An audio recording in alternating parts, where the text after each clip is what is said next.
വിശാലമായ സിനിമാ ലോകത്ത് പുതിയ പ്രതീക്ഷകൾ ഉണർത്തിക്കൊണ്ട് മുഹാഷിൻ സംവിധാനം ചെയ്യുന്ന വള സ്റ്റോറി ഓഫ് ബാങ്കിൾ എന്ന ചിത്രത്തിന്റെ ഫസ്റ്റ് പോസ്റ്റർ പ്രേക്ഷകരിലേക്ക് എത്തി.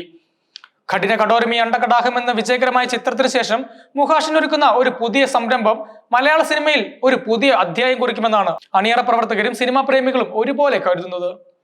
പോസ്റ്റർ പുറത്തിറങ്ങിയ നിമിഷം മുതൽ സോഷ്യൽ മീഡിയയിലും സിനിമാ ഗ്രൂപ്പുകളിലും വലിയ ചർച്ചകൾക്കാണ് ഇത് വഴിയൊരുക്കിയിരിക്കുന്നത്. ഈ ചിത്രത്തിന്റെ തിരക്കഥ ഒരുക്കിയിരിക്കുന്നത് ഹർഷദാണ്. ഹർഷദിന്റെ പേര് തന്നെ സിനിമാ പ്രേമികൾക്കിടയിൽ വലിയ പ്രതീക്ഷ നൽകുന്നുണ്ട്. കാരണം മമ്മൂട്ടിയെ നായകനാക്കി ഖാലിദ് റഹ്മാൻ സംവിധാനം ചെയ്ത സൂപ്പർ ഹിറ്റ് ചിത്രമായ ഉണ്ട, മമ്മൂട്ടി, പാർവതി എന്നിവരെ കേന്ദ്ര കഥാപാത്രങ്ങളാക്കി രതീന PT സംവിധാനം ചെയ്ത പുഴു, അതുപോലെ മുഹാഷിൻ തന്നെ ആദ്യമായി സംവിധാനം ചെയ്ത ബേസിൽ ജോസഫ് നായകനായ കഠിന കടോരമി അണ്ടകടാഹം തുടങ്ങിയ ശ്രദ്ധേയമായ ചിത്രങ്ങളുടെ തിരക്കഥാകൃത്താണ് ഹർഷദ്. വൈവിധ്യമാർന്ന വിഷയങ്ങൾ കൈകാര്യം ചെയ്യാനും പ്രേക്ഷകരെ ആകർഷിക്കുന്ന കഥാതന്തുക്കൾ ഒരുക്കാനുമുള്ള ഹർഷദിന്റെ കഴിവ് വള എന്ന ചിത്രത്തിന് മുതൽക്കൂട്ടാകുമെന്ന കാര്യത്തിൽ സംശയമില്ല. ചിത്രത്തിലെ പ്രധാന കഥാപാത്രങ്ങളെ അവതരിപ്പിക്കുന്നത് യുവതാരങ്ങളായ ലുക്മാൻ അവറാനും ധ്യാൻ ശ്രീനിവാസനുമാണ്. സമീപകാലത്ത് മികച്ച പ്രകടനങ്ങളോടെ പ്രേക്ഷകരുടെ പ്രിയങ്കരനായി മാറിയ താരങ്ങളാണ് ഇരുവരും.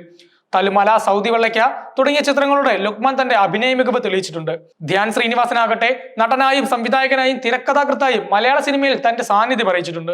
ഇവർ ഒരുമിച്ചെത്തുമ്പോൾ സ്ക്രീനിൽ ഒരു പ്രത്യേക കെമിസ്ട്രി പ്രതീക്ഷിക്കാം. ഇവരെ കൂടാതെ മലയാള സിനിമയിലെ എക്കാലത്തെയും മികച്ച നടന്മാരിൽ ഒരാളായ വിജയരാഘവൻ, പ്രിയപ്പെട്ട നടി ശാന്തി കൃഷ്ണ, രവീണ രവി, ശീതൾ ജോസഫ് തുടങ്ങിയവരും ചിത്രത്തിൽ പ്രധാന വേഷങ്ങളിൽ എത്തുന്നുണ്ട്.